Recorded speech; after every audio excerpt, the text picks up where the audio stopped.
proporcionais. Então, assim, como diz aqui, as férias proporcionais é quando o empregado está há menos de um ano na empresa.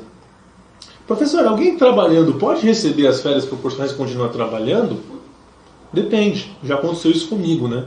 Por exemplo, eu entrei numa escola e essa escola ela tirava as férias sempre em janeiro. Sempre. Né? Era a regra da escola não funcionar em janeiro. E eu não tinha, eu entrei no meio do ano. E aí o que foi acordado comigo? Eu ia pegar os 6 meses proporcionais, né, das férias, e os dias que sobrassem, eu faria um acordo como não estivesse trabalhando e também não receberia por esses dias. Né? Então eu ganhei proporcional ao tempo das férias. Interessante isso. Né? Inclusive, quando você pega as férias proporcionais e está trabalhando, você não adquire, né, o direito aos 30 dias. Em dias você vai receber menos também. Você vai ter o direito a menos dias de descanso. Né? Até uma questão lógica. Por exemplo, a questão de faltas também. Se você falta no trabalho e não tem justificativa, e dependendo da quantidade de faltas, você pode perder tempo de descanso nas férias. É importante avisar isso a vocês. Tá? Mas vamos aqui voltar para o cálculo das férias proporcionais. Então, como eu falei, quando o empregado está há menos de um ano. Ou então, por exemplo, ele é demitido, pede demissão, ele vai pegar um valor em dinheiro das férias proporcionais. O cálculo também é super simples, né? Você vai dividir o valor do salário bruto por 12 meses e multiplicar pela quantidade de meses trabalhados durante o ano e acrescentar um terço. Esse um terço aqui, ele é constitucional, tá? Na CLT.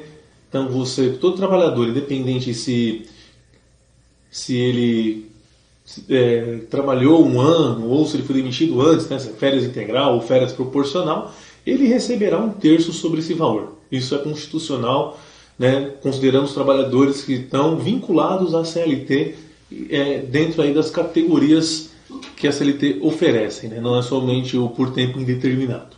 Tá bem? Então vamos lá. O exemplo aqui. Esse exemplo também está presente na apostila de vocês, tá, gente? Então ali trabalhou 6 meses.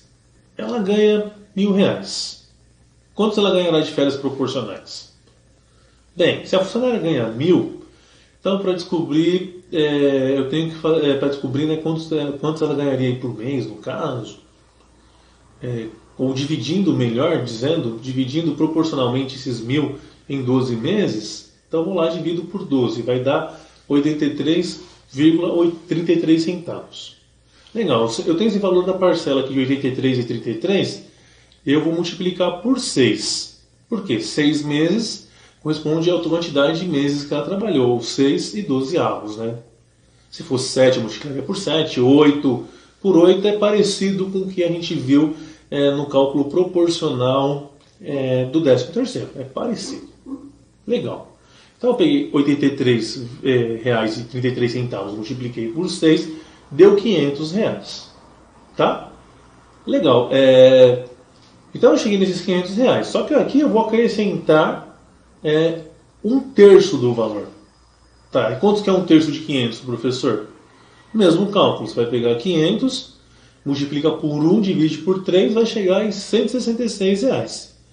Você chegou nos R$166, maravilha. Você vai somar 500, que é o valor, né, que você terá em relação às férias, né, proporcional, mais um terço, ou seja, 500 mais 166,66 dá R$666.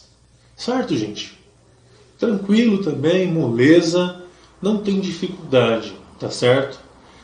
Quando as férias é integral, você vai pegar o valor das férias, o valor do salário, né?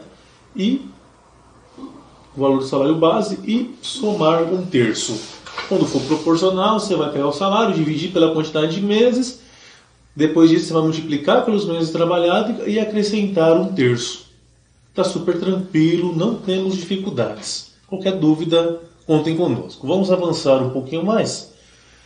Quero falar para vocês agora do aviso prévio. Sim. O que é o aviso prévio? De acordo com o artigo 487 da CLT, quando o contrato que não tem prazo determinado estipulado e a intenção do rompimento, né? Dá um rompimento entre algumas partes envolvidas, ou seja, tem aquele contrato por tempo indeterminado. Né? A gente sabe quando entra na empresa, mas não sabe quando vai embora. Né? E aí, alguma das partes querem romper o contrato, seja o empregado, seja o empregador. Então, isso tem que ser avisado com 30 dias. Com 30 dias de antecedência.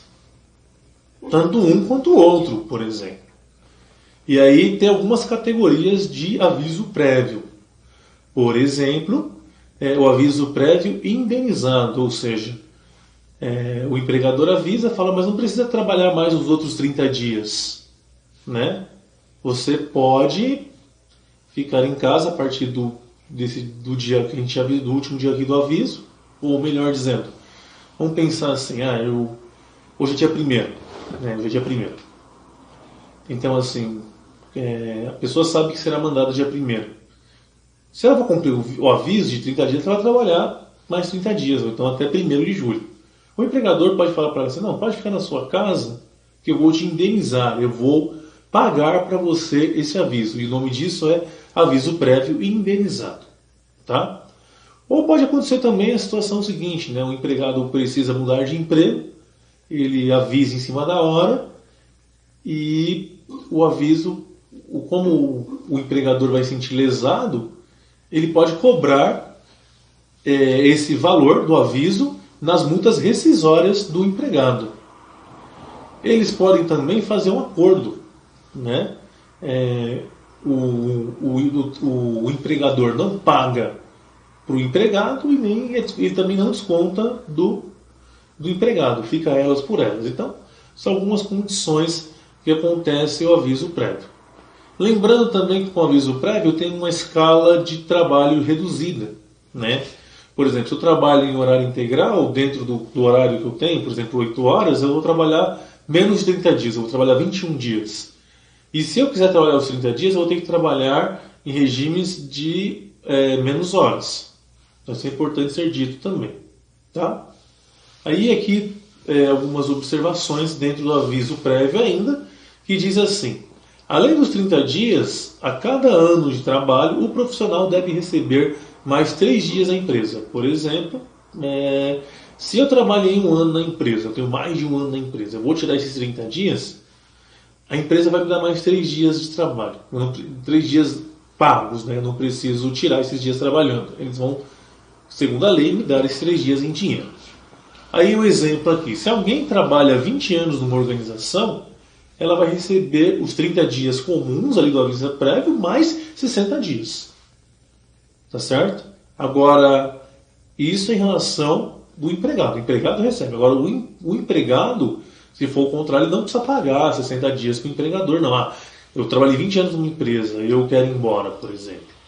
Né? Não tem necessidade de eu pagar 60 dias para a empresa. Vou pagar os 30 caso ele queira. Né? Ele pode descontar 30 de mim, no caso, na segunda lei, né? Caso ele queira, mas ele pode. Só que ele não vai poder descontar mais do que isso. Tá certo, gente? Então aqui é só para efeito de vocês saberem a respeito aí dos seus direitos. Né? É muito legal quando a gente conhece nossos direitos. Tá bem? E por último, falando em direitos, vamos falar a respeito do seguro-desemprego. Não é tão falado em tempos de pandemia, inclusive. Até alguns têm dificuldade de dar entrada, né, no seguro-desemprego. O que é o seguro-desemprego? De acordo com o slide que eu acabei de passar, diz assim, um benefício que oferece auxílio em dinheiro por um período determinado. Né? Ele é pago de 3 a 5 parcelas, de acordo com o tempo trabalhado. Quem tem direito ao seguro-desemprego? O empregado demitido sem justa causa. Né? Isso valia antes e não muda com a entrada em vigor da reforma trabalhista. Também ganha o seguro-desemprego quando a empresa não consegue cumprir o seu contrato. Então ela meio que fale, e aí nesse caso também o trabalhador tem direito ao seguro-desemprego. Ou trabalhadores da pesca ou rurais, né, por exemplo. Tem uma época que o pescador não pode pescar devido à piracema, tem uma questão ambiental. E nessa questão ambiental, o governo vai dar um seguro-desemprego para garantir ali, nesse tempo de Piracema, que é proibida a pesca, o mínimo ali para ele sobreviver, né? Um valor de um salário mínimo nesse caso, tá bom? Pois bem, como calcula-se o seguro-desemprego, professor? Tem sempre uma regra, tá? Essa regra ela varia sempre de acordo com o salário vigente. Então, o salário mínimo vigente.